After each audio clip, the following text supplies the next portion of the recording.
So now this active cell does not fulfill that condition. So that's why you have not seen any change of color. The next one is between 80 to 90, 89, apply blue. So you go back to the same conditional formatting, go to between, so we said 80 to 89, apply blue. So, and say this looks blue. Let me just use this, click on OK. Then 70 to 79, apply yellow. Go back to the same place between 70 to 79 and set yellow. So we can apply, this is yellow. I think in this case, I'm just going to apply it on, because yellow is not really visible. I'll apply it on the fill and make the font black.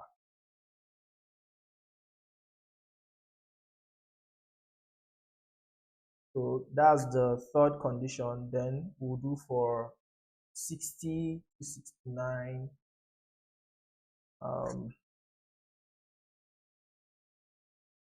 We said orange. So I think for that intended purpose, this looks orangey. Then I'll make my color black.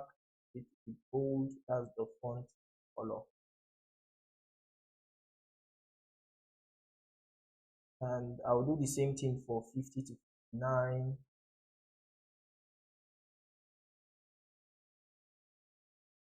9, we said light red. Oh, that's interesting. So light red would be this red, I think.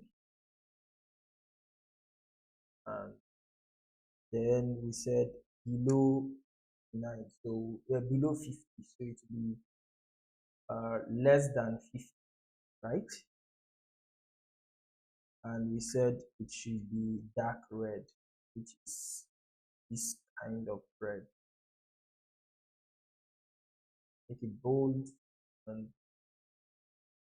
you can see already that this less than this active cell, the number in the active cells fulfills the last condition, which is why you see it change color. Now, what I can do then is to just click on Format Painter and highlight everything. You can see it just did it once for me, right? So you can either highlight everything, the entire range of cells, or you can just highlight um, um, one particular cell, do all your condition, and you can apply the condition to other active cells using the other cells using Format Painter. So to be able to get the grade for each student, you can just say total. You can say total score, because the idea is that each student would have some form of a grade, right? Aside each subject, but each student will have some of a grade. There's some form of a grade, and so we can we know that each of them is over 100. Each of these scores usually is about 100. If you look at it, we have the highest is I think 90. Okay, there's 94. So it's safe to say that everything is graded over 100. So the next thing you can just do is to take the average of everything, right? So you can take the average by calling out, by summing it, the whole of this course. Um, you call the sum function, or you say alt equal to. Now, The one thing with cell referencing, which is what we did, so we said sum from D3 to M3, right? Is that, and this is what they call relative sum reference. Um, you don't need to apply that, you don't need to rewrite this formula here. You can just click and drag and it does it for you. If we look at the total number of subjects is about, let me see, 1, 3, 4, 5, 6, 7, 8, 9, 10. So it's safe to say the average will just be over 10, right? You can then say average score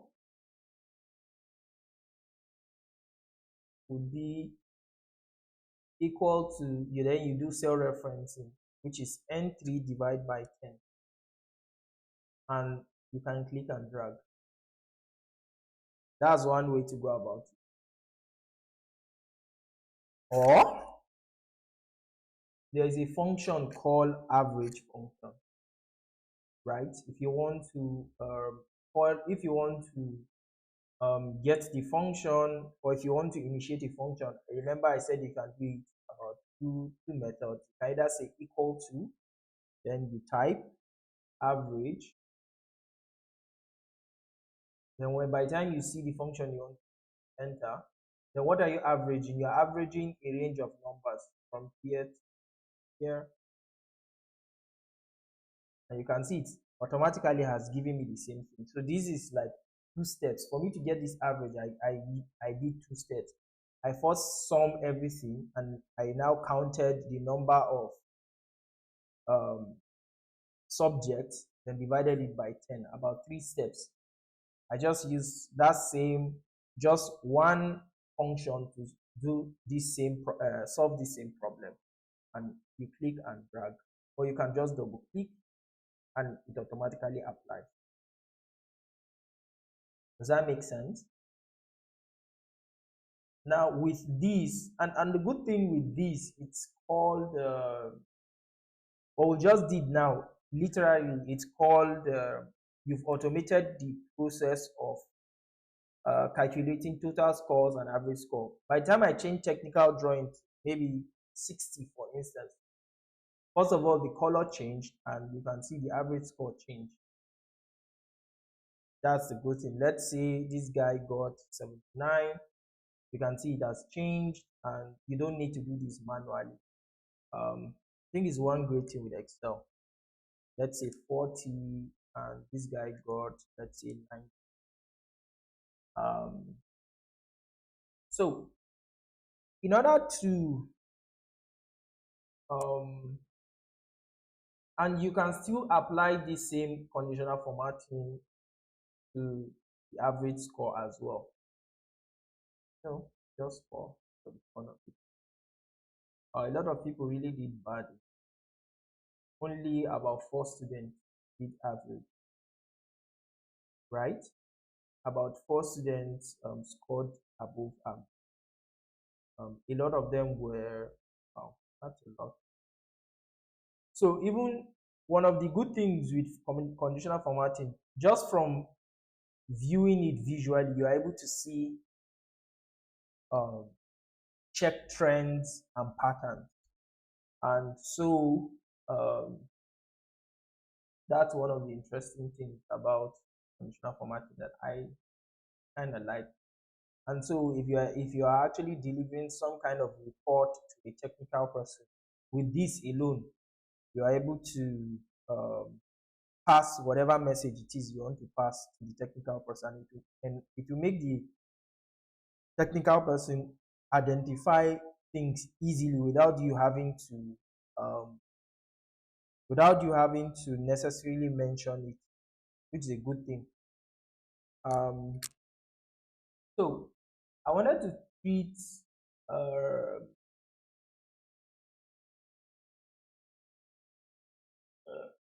treat uh, something on this data ribbon, which is data validation. One of the importance of data validation is, how would I say, you know, I guess you guys have used something that has to do with drop down, whether you are filling a form or some form of drop down in the past, whether be it inter. So with data validation, you can actually create drop downs in Microsoft Excel. It's pretty awesome. And you might be wondering, uh, why should I create drop down? I'm going to explain that short. And let's see. In order for me to create a drop down of, say, student's name, for instance, I can say uh, student names,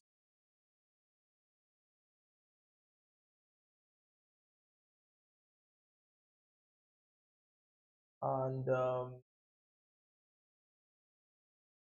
now I want to create a drop down of these student names here. So everything will just be in a drop down bar or a box.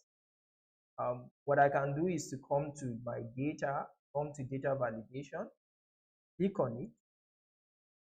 Now under the settings, any value, I'm going to list. What I want is a list, and this list I can either manually type what I want to put in the drop down, and you specify one from the other by using a comma. So maybe yes, no, comma, maybe. Then click on OK, and you can see automatically this drop down icon already shows. And if I click on the drop down, you can see yes, no, and maybe. So one way to go about it is either you type or you can do cell referencing. And so which is why it's telling you where it's asking you where the source is. You can either type the source of this particular drop down, or you can refer. Now in order for you to refer, you just click on this on that arrow button that was facing arrow icon that was facing up, and you just highlight the cell you are actually making reference.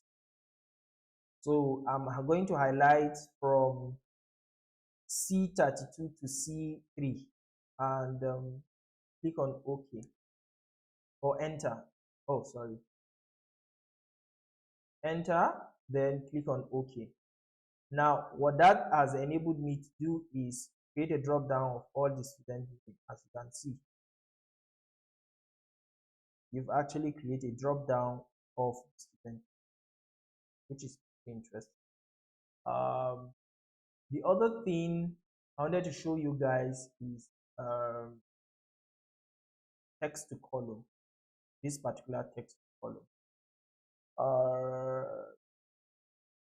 And I'm going to do the application for you guys very soon, but I wanted to show you guys this before I move ahead to formulas and functions. But before then, any questions?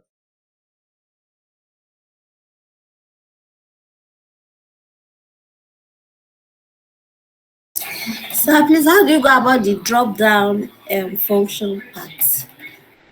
I don't really understand it well. You don't understand how it was created? I don't understand the question. Where is this? Yes, how it was created. She says she's at work. She won't be able to stay for the till the end of the class.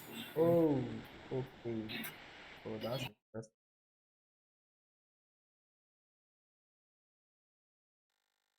Oh, okay, problem. And so, in order for you to create the drop down, I said you go to data, you go to data validation, you click on it, and it's going to a pop-up for data validation is going to come up. And under the settings, you click on this allow. There's a drop down that you can select a list of things. So what we're actually interested in is to create a list, and it's going to ask you for a data source. Where do you want to, whatever it is you want to put inside the drop down, where are you going to get it from? I said you can manually type or you can do a cell reference. And in order for you to do the cell referencing, all you just need to do is just to start clicking on something. You can see. And if it's a list of things you want to create, like for instance, student name, all you just need to do is just to click and drag the range of cells. Does that make sense? And click on OK. And by the time you do that, you can now see the list of students. Did that answer your question? Yes, sir. Thank you. You're welcome. Now, let's say for this drop down now, I'm not interested in this. How do I remove it? I can just come back to my data ribbon, go to the data validation tab and clear all. By the time I click on clear all, I'll just click on OK and the drop down icon has disappeared. Does that make sense?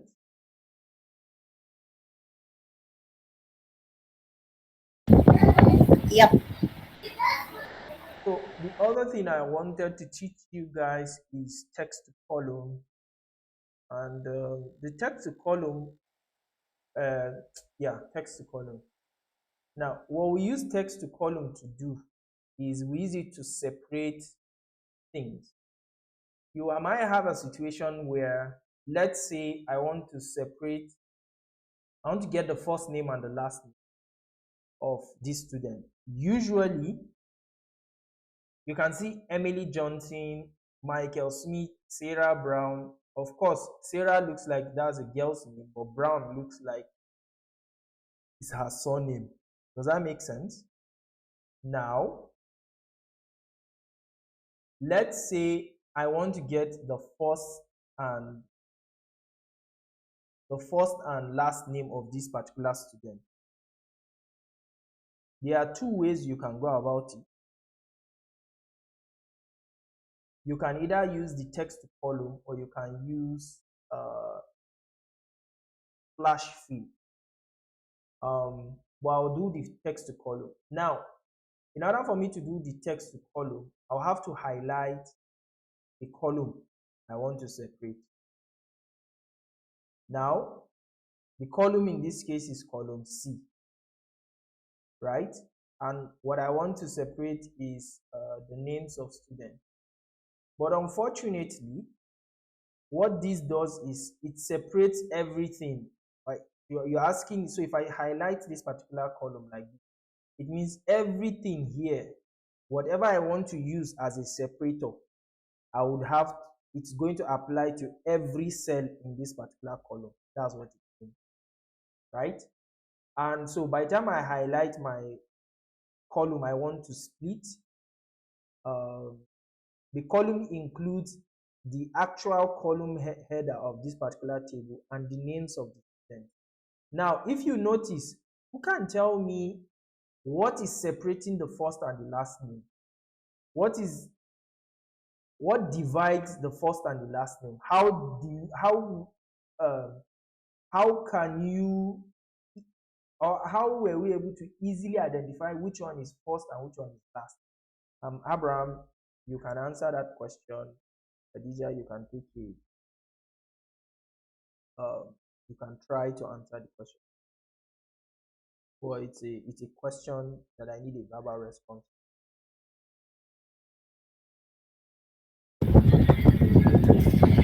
I think it's because of the spaces between the two names. Yeah, that is interesting. So the space between the two names, right? Now, I just want us to put that in mind. So by the time I've highlighted my column, click on text to column. A pop-up will come and convert text to column wizard. The text wizard has determined that your data is delimited. Now, what delimited means is that your data has some form of separation. That's what it's telling you. It has some form of separation. So usually you click on this, make sure that you select this delimited, click on next, then it's going to ask you sorry, excuse me, what kind of delimiter, what is separating it. You said it's a space, you click on space, and you see once I click on space, you can see visually what it is showing me here. It's even selecting the don't forget format, like that. By the time I click on my space, click on next and finish. Okay, so it's saying that we cannot, oh, this merge cell, this particular cell is merged, going to merge by clicking, going to hold, click on merge, and the same thing again, text to column, space, next, and finish. Set their data already there. Do you want to replace? Yeah, I want to replace.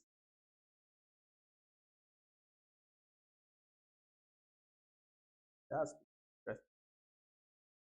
So you can see now that it has already separated the Emily and Johnson, but it also separated the column header, right? And look at it separated the don't forget to format.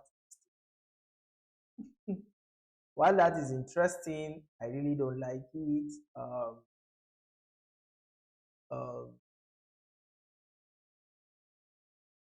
it's messy, but sometimes it's really important that you use text to column.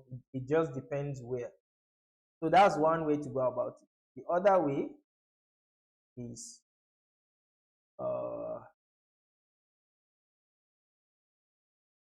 okay.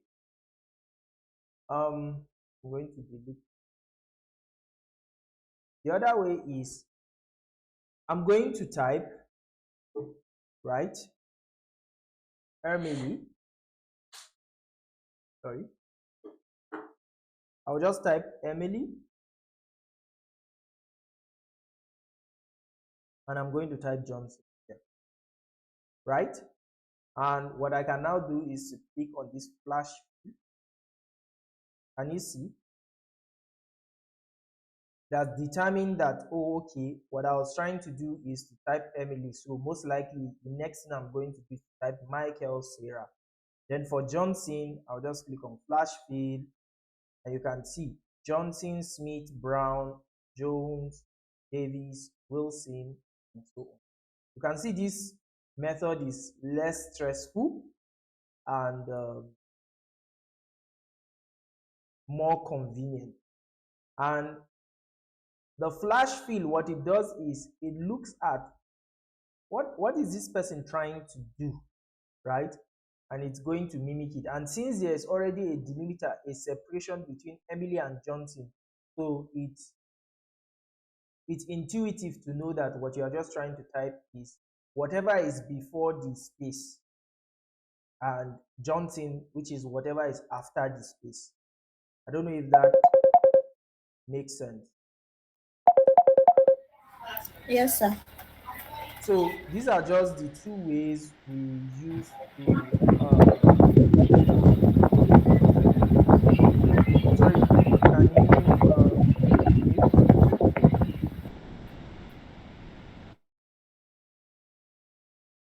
So these are the two ways we use to do what they call separation.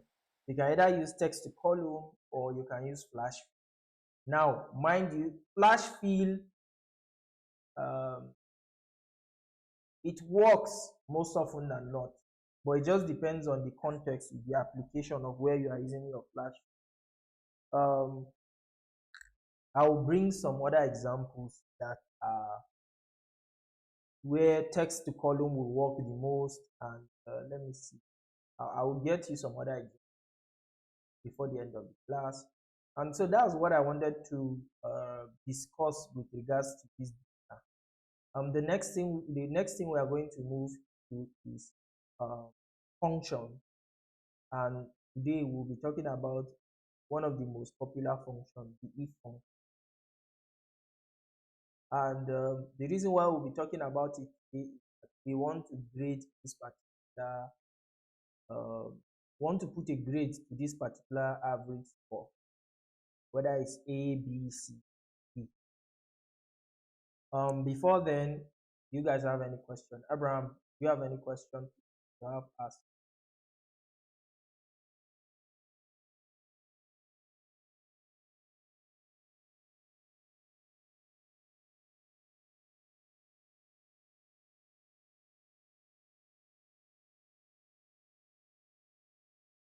So the if condition, right, I said, or the if function is a function that takes a condition, it will return a true or false. So if the condition is fulfilled, it returns a true.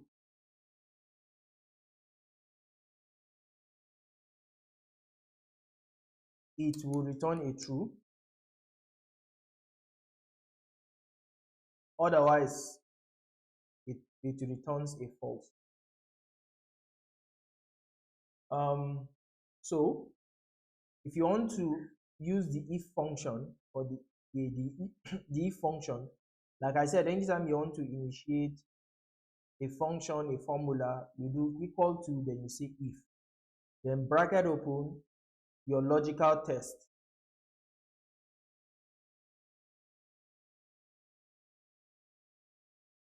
which is your condition. The condition can be, Khadija, you can say, if I get maybe 100,000 today, I'll give you 10. You understand? So what happens when you get 100,000? If you don't, it means that if you don't have 100,000, what's going to happen? I'm not going to get my 10K, right? So you can say the logical test will be, if I get an alert of 100,000,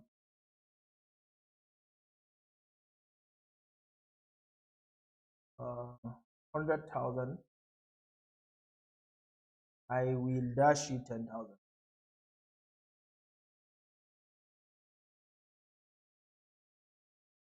10,000 naira.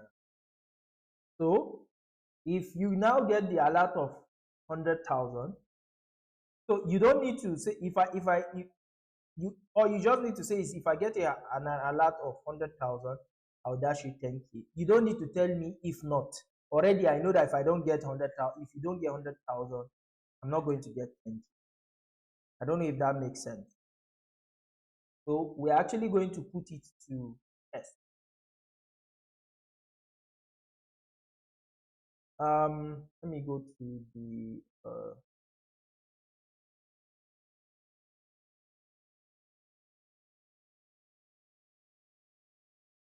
so if we look at this particular score here, right, we say below 50 is F, right? So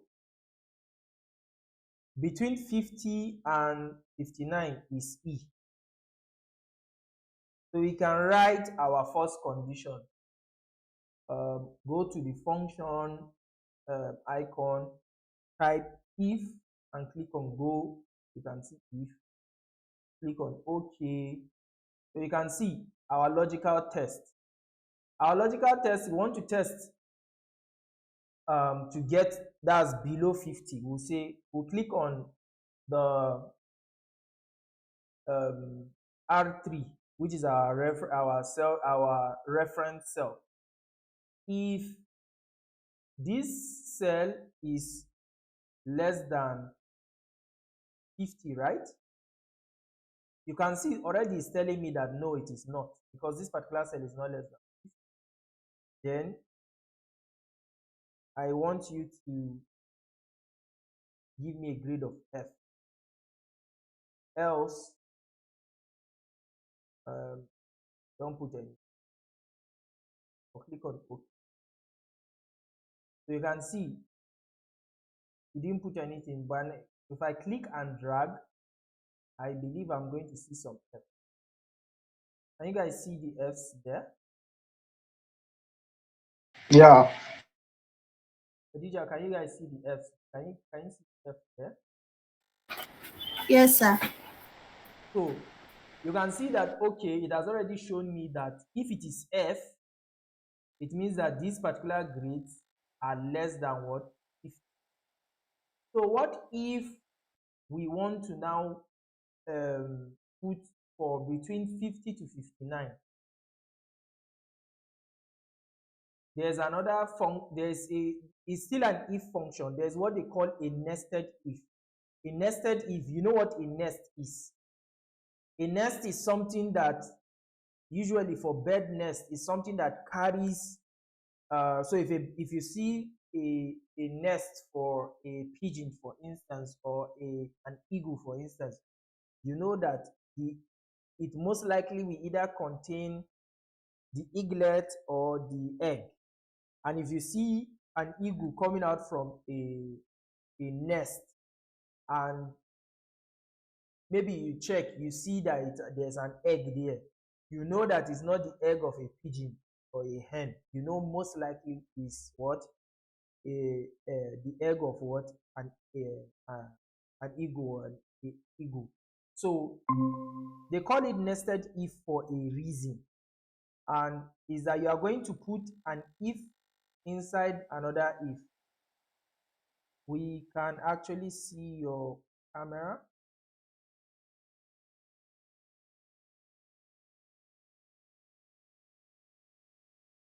And so in order for me to do this nested if, to add another if, because we want to take care of um, between 50 and 52, I can just click on my formula here where it says is false. You know, so if R3, which is this guy, is less than 50, we said put F, else just put an empty, return an empty cell. And how you return an empty cell is just to put a double semicolon, that's all. Sorry, inverted comma, that's. And so where this place is equal to false, or where the logical operation is equal to false, I can now add another um, if condition. I will now type if, and I will now say if R3 is greater or equal to 50, which is 50 or more,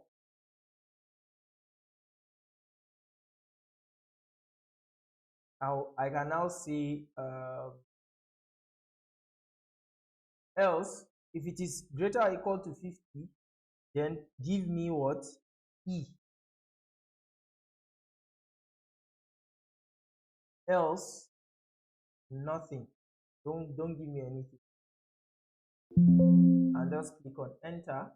So you can see by the time I click, or I just click on enter, now you can see it has accommodated to 52.1.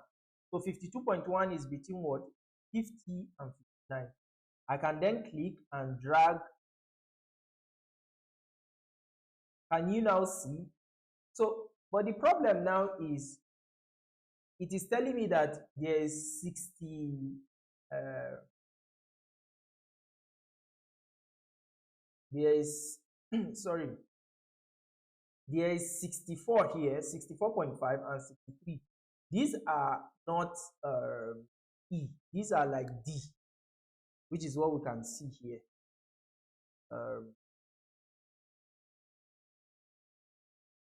Which is what we can actually see here. These are D values. So it's for us to now say, okay, there is sorry, we can then decide to say inside where this our second if is false, right, we'll enter another if again. If um if R3 is less than 60, which is between, so it is less than 60 is 59 to 50, then give me E still, else don't give me any. I'll just drag.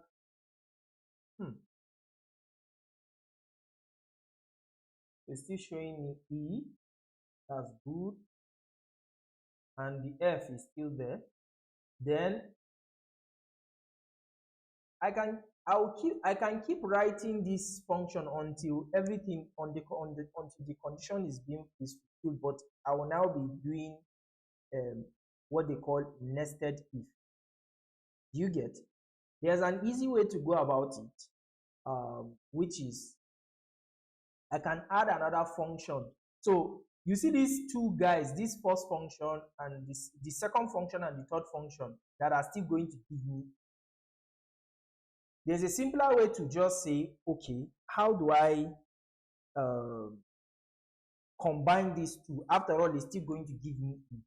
There's a function called AND, the AND function. I can combine it with the if in such a way that it's going to combine two particular conditions that will end up giving me, which is if it is 50 or above but less than 59, give me E. So inside where this first function, the value is false, I can create an if function, then inside the logical test, I'll now type AND. What it's going to do is it's going to enable me put multiple conditions. So if R3 is greater or equal to 50 and the same R3 is less than 60, then give me E, else nothing. So by the time I click on OK and click and drag, you can now see. Can you guys see? Abraham, Adija, can you guys see this? Yes, sir. So you can now see that 64 is not is no more filled again, and 60 is no more filled, 67 is no more filled, right?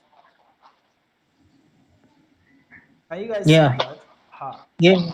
So Yes, sir. this is how you can combine multiple functions to give you your desired result. So I can continue, since I already know this and I know the nested if, I can then continue and easily apply my other conditions. So the next one is D, which is between 60 to 69. I'm too lazy, I'll just copy this if, right? I'll just copy this piece. And where this my second if is equal to false, I'll just paste a new if there. And I'll say D, else nothing. So here will be between 60 to 69. The call is going to go up very soon. I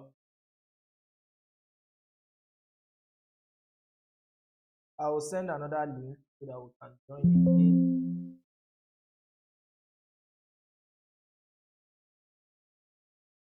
Let's just go off this call. Let me send another link. Okay.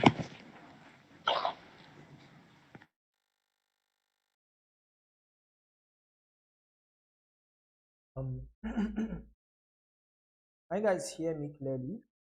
Can see my screen. So Yeah. Yeah. we've added the third condition, which is between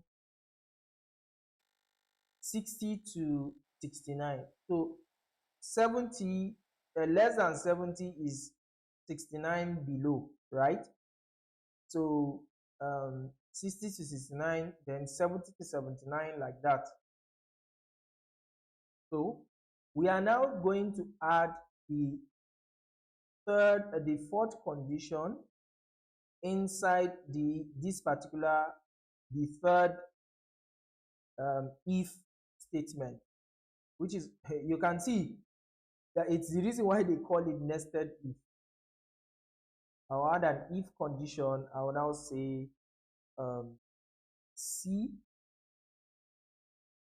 and so this will be if it is 70 to what, less than 80, that's 79. Else, I'm going to now add another if, that will be B,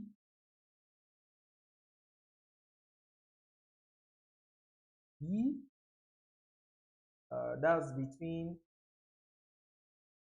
80 to what, 89, that will be B, right? That will be less than 90. Then 90 and above, we don't need to actually do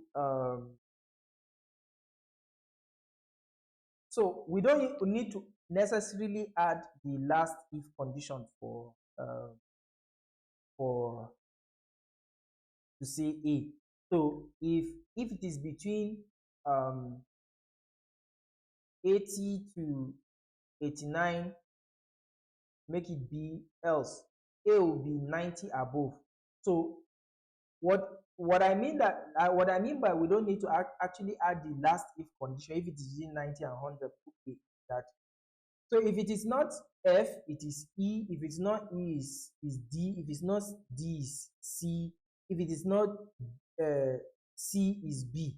If it's not B, remember that the last the if statement is if the logical test is true, what value what you put a value, otherwise you put a value if it is false. So if it is not any of these, what's the next thing? I'm just going to put A, and that's all. So I don't actually need to add an if condition for that. I'll click and drag. Now we don't have any value that has A, but let's assume that I just I put 90 on this guy, 95 on this person. Let's say 93 here. I'll put 99. Let's see, 97, 91. English, we'll put 98. There any 99 here? There's 94. And let's say I put 100 here. You can now see that I have 95.5. But if you look at my formula, you can then see that I now have A, right? And I didn't put a condition for A, but like the way the if condition works is, if it is not if something is not true, then it is false. So if we've taken care of F, E, D, C, B, if it's not any of this, then, or if the condition does not fulfill any of these conditions, then put A. It's just logical. You don't necessarily need to add if um, uh, if this particular cell is between 90 to 90 to 100 or to 120. But the problem with this particular statement is, let's assume I have 110. Let's just say over 100. less 130. You can see that an average score of 101, right, is going to still give me A. That's the problem with this statement, which is why sometimes you need to add the last condition. But because we know that it cannot be above 100, that is why we are not too bothered about adding that last condition. I don't know if my explanation is clear. Do you have any questions?